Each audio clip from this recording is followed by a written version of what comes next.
Good afternoon, dear audience. My name is Tuomas Harviainen. I'm here to talk about drug trading on the dark web. This is a familiar sight to us many times over the years we've been studying this topic because you can't predict in advance when suddenly the community vanishes completely and you have to start over again with it all. This next speech is based on 3 research projects. I'm a cultural scholar, so if you have technical questions, I will point you to the wizards in our project. But what we are doing is looking at the community, how they trade, what they trade, maybe why they trade, and so forth. We run a 3-year project called Extremist Networks, Narcotics and Criminality in Dark Web Environments, so ENCODE, funded by the Academy of Finland.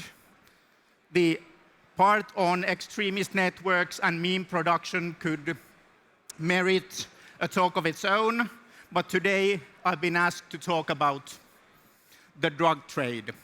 Another source here is Kadulta Labraan, where we triangulate from residue, from wastewater, and then online discussions on toxic chemicals on the marketplace and try to prevent people from dying drug-related deaths. And finally, there's the current research project where what I'm going to be telling you about next is being done in Poland.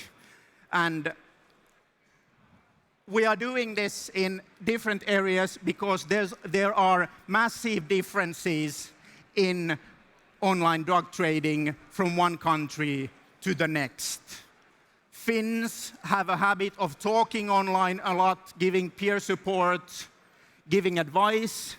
In Poland, the market is especially saturated with psychoactive chemicals, new compounds, and so forth. And since all of the trading is practically happening in the local language, to which I will return next, when we move the subject of study from one culture to another and can access the local language forums, we find very different cultures, very different access points, and very different styles of purchasing and especially selling.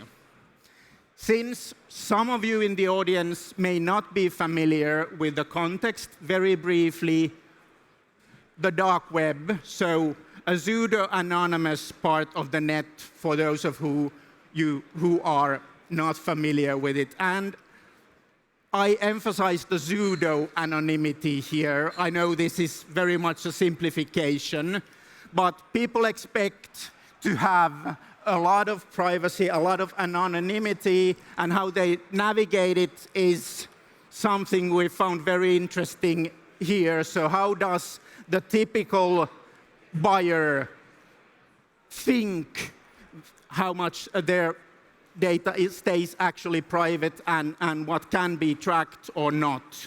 And this affects their behavior and especially the ways in which people establish trust, which, as you can think of within the context of drug trading, is sort of important to have. The channel types that exist, again, this is a simplification. First of all, we have your average crypto market. These are the most studied environments. The late Silkkitie, the Finnish Silk Road, was one example of this kind of thing. So if you know how Amazon's basic purchasing function goes, this goes to a lot of these sites as well. You place an order, in this case, using probably a cryptocurrency, and then you get the stuff delivered either to your home or to some place where you can find the local cash. So just order, get it, not a lot of discussion. Then we have vendor shops, which are branches that go off from these ones where you have one or a few trusted sellers who establish a brand of their own. So again, this kind of shopping opportunity. In Finland, these are practically non-existent because the market is frankly quite small. So doesn't pay off. But from our perspective and from the Finnish perspective in a wider scale, the interesting thing are drug image boards. So these are places very much like a lot of open boards. People would post a picture of one of the drugs they're selling and then have information next to it like price, location, some hype words. I will talk about this soon. And then you establish the actual face-to-face trading using an instant messaging software. In the case of Finland, it's usually Wicker. We'll look at this very soon. And finally, nowadays, the interesting part are closed messaging app groups. So the market is currently already moving away from the dark web and more into these by invitation only groups that have their own rules but still follow the principles that I outline here. The data I'm talking based on is mostly a data set of about 3 million posts on one of the major image boards. We've legally obtained it with permissions to study the material. This is from a now defunct board, but we have data from about a dozen other places, and I will not be naming which ones we are currently scraping in order to be able to continue the process. So this is what it looks like in practice. This is actually a picture from years ago, and it's already been published in several places. So this is from Sipuli-kanava, which existed before Torilauto, which was mentioned earlier today, and which we are largely studying. So first of all, you have the initial post with a picture of the stuff that is currently on sale. You have details on what it's supposed to be, the location, and then a request for Wicker handles. And as you can note, the original poster does not have their own handle mentioned here at all, so the rest of the line is just these nicks. This is how it's supposed to look. In practice, this is one of the weird areas where Finns break the national stereotype and really want to talk about stuff. This is a complaint post from an international drug trading site, Dread, where Finns were overloading with their discussion messages the systems so that people in charge of the site had to actually say, like, go away, we'll build you an own house to play in so that you can continue these talks. But from the perspective of a social scientist like myself, this kind of extended communication is what allows us to see the people behind just the initial posts and the short messages. And what we found out is, first of all, the buyer culture. This is a lot broader than what the media would have us believe. So you have the high-end buyers who usually do not use the dark web at all to make their purchases. So if you want to score something like cocaine, you don't go on the dark web. You go to your contacts in certain high-priced circles. And everyone else will tell you that you could get a better high using some other substance. So it's more of a fad than anything. Then you have recreational users who form the great majority, actually, according to our studies, of the Finnish drug market. So these are people who are probably not addicted. They are people holding steady sources of income, steady jobs, and so forth, who will likely just want to have something on occasion, or they are not using any other kinds of intoxicants. We see this especially in spikes during vacation times. So when the skiing holiday comes, like it's just around the corner, you can see rises in demand, especially nearby certain winter resorts. So suddenly there would be requests for a buyer in that particular area, or these almost desperate shouts, like, would anyone be able to sell us something near Kittilä, or things like this. So your typical buyer is a recreational person, not a junkie who has lost control, and those are actually looked down upon in drug culture. So at the time when you are not seen as being in control of your life, even when you are using substances, it means you drop to the bottom of the hierarchy. We see this segment in these environments still as well, but they are not, as said, the majority. The trouble with this kind of business is that everything is basically a risk. So you can't trust the seller, who is just an anonymous poster somewhere, and you're supposed to meet this person. Could be a cop, could be someone who's out to rob you, and so forth. And the traditional tools of establishing trust in online trading are, of course, used here as well.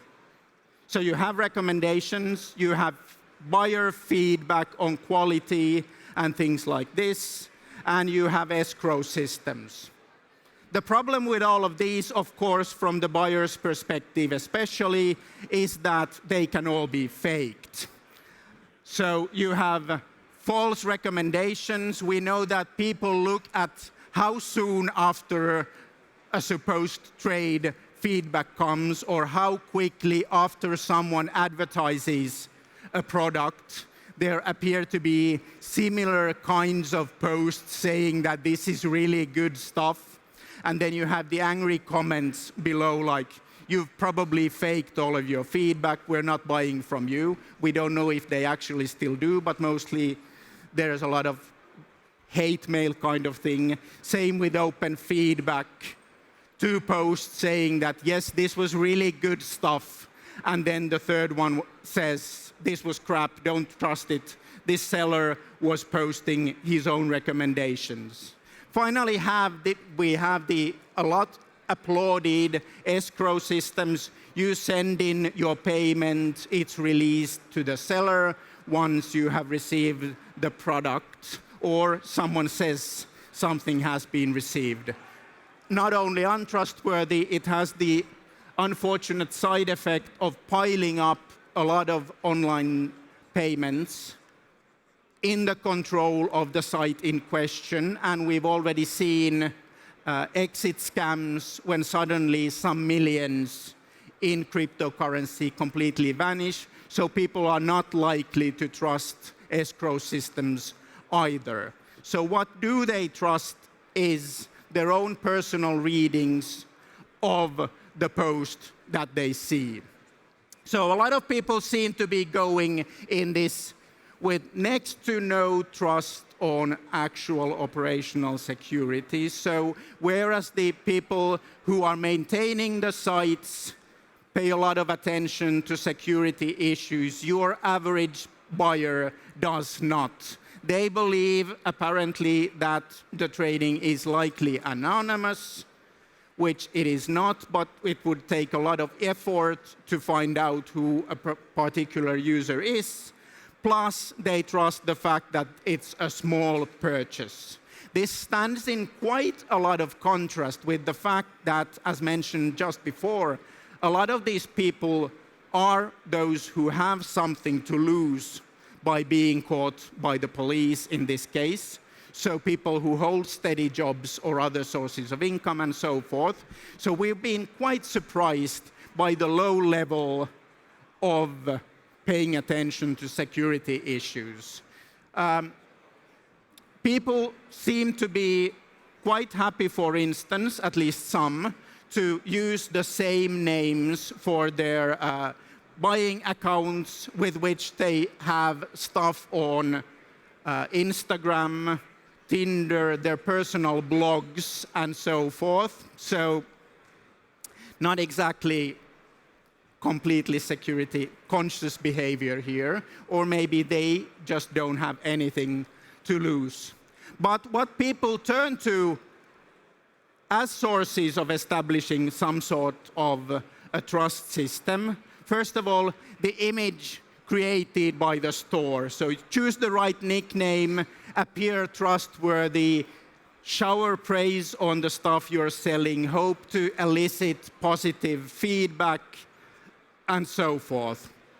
So marketing as something that would establish a sufficient level of trust until you have a good number enough of steady buyers who know you personally and who can contact you directly to make the purchases. The second element for trust is outright racism. This is blatant in these forums. So your average post is almost always stating that I will only sell to people who are born Finns, so kantasuomalaiset, and I am a member of this demographic myself. Anything else seems to be something that is definitely not advertised. I know from interviews with people who are either buying or selling that this is actually a flexible rule, but in these posts it seemed to be like this general norm that everyone is saying kuumotusvapaat kantasuomalaiset kaupat. So stress-free Finnish trading. And finally, we have convenience. So whenever people really need to score something and they can't find the right source, then a lot of these other rules fly straight out from the window and they just try the seller who is conveniently nearby. So the rule of actually least effort is something that functions here as well. And with buyer's side of the equation, ethnicity again, so emphasizing that the person coming to do the purchase is a native Finn, is seen as a potential element by the sellers. It's their first inclination on whether they will show up and show their faces for the face-to-face trading to take place. So they give you one look and then decide whether they can sell to you or not. Second criterion is age, and I don't mean the wide range, but they do not, as a rule, sell to minors. This can be an ethical consideration, and I personally hope that it is, but it's most likely because you get punished a lot more severely according to the Finnish law and in other countries as well if you sell to a person who is underage. So this is actually a rule of self-protection. And finally, and this is something we've noticed in whichever country we have been conducting these studies currently, which is 5, 6 now, is the use of language. So the right kind of language opens the doors for being able to trade and for people to take your posts on the forum seriously. So enough spelling mistakes, and then the right uses of slang, and also the same thing in the face-to-face trading. So the first thing, if you see a completely polished post that has perfect finish in its text and describes the product very well, then the first posts under it state, "Hello cup, moi fobba." So if you are doing it too well and are using too good language, you stand out from the crowd. This is what a typical post looks like. So as a basic rule, first you open up with praise, so the best acid on this market at this price, really efficient. Then you have a few words like, "Welcome to trade with me, I am a native Finn, located here," and either delivering directly to your door or saying that you can pick up this stuff from Kannelmäki. The way it's paid, usually no small coins, have the cash ready. Then a threat, "We are prepared for rats." This is also part of the de rigueur of everything. I don't know if they're empty or not. And finally, maybe the seller's username. And the response posts outside of discussion areas are just usernames. Here again, you can see this in the earlier slide in action. The basic formula, almost a classic. We can annotate these very quickly in the data set. Then we have the typical doxies. Whenever they find a rat, they try their best to share out the information in order to get this person hurt. This is the formula for that one. Wicker name, rat, a few slurs, lives here, reason for harming this person, and finally a wish for collective retribution, which usually doesn't take place. As scholars, we hate these because think about it, 3 million posts, everyone's anonymous, we can just use the stuff for analysis. Then you have people throwing third-party names in it, and suddenly large chunks of the data become useless. We needed to cut several weeks of material away from this simply because people were sharing Vastaamo names. So all of the data from those days has completely been removed. One final point I want to make on expertise, since we are talking here about experts. Whereas I say that some people are really not conscious about security issues and things like this, you have a small user demographic that is really, really high-level expert. These manifest especially in topics about the site's security, on anything that deals with stolen hardware, with credit and other types of fraud, and then pharmacological bro science. So there's a thriving community giving advice to others, including, interestingly, on how to quit certain substances. So there's peer support for those who want to leave the community, and the people are university-level experts on the co-effects of certain substances and so forth. At the same time, these are the areas where precisely you see the most clueless posts as well. So sort of, how do I get access to stolen bank accounts kind of things, desperate for help, or cops looking for easy targets. Now, I mentioned the groups early on. What we are currently seeing is a clear move from the dark web forums to other media, especially closed groups on, for example, WhatsApp, Telegram, Session, and so forth. What platform is adopted seems to be a question of the local communication culture. Again, the language matters a lot. So the Polish market currently using email. Who knows what's next? In Finland, it's been weaker, but now these other things as well, and so forth.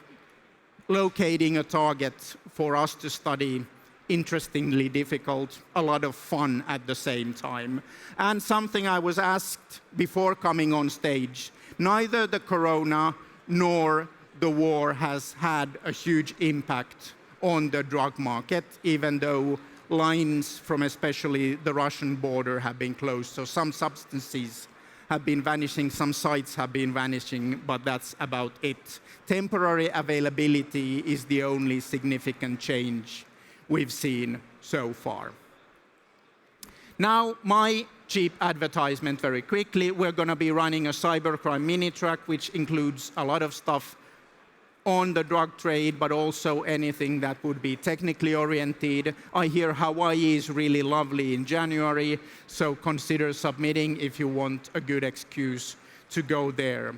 And finally, the data I talk about here has just been made open for other researchers on different areas. It's called FinDark, and it's these 3 million online posts that we've been working on, curated not to contain personal identifiers. If you want access to it, send me an email. I'm the gatekeeper who has to be convinced that what you are going to be doing with it is useful and legit. But it exists out there, and you can study the community a lot more if you want. Here's a quick list of publications. The second one is probably the most interesting here, which is our data policy paper, where we talk about the security, ethics, and so forth issues. So if you're interested, it's completely open access. And I will not be passing a microphone around here. Just pull my sleeve in the audience later today. If you have any questions, I'll do my best to either answer or give you the contact information of the more technically oriented people we've had in the same project, or the linguists for that matter. And I've answered my one question, which comes always from the audience. Yes, the police are interested. Yes, they have their own tools. And yes, whenever I meet them, we do this interesting dance where both sides are trying to give something to the other for discussion's sake, but we're actually not telling anyone anything from the other side of the discussion. So that's what happens. And with this, I thank you.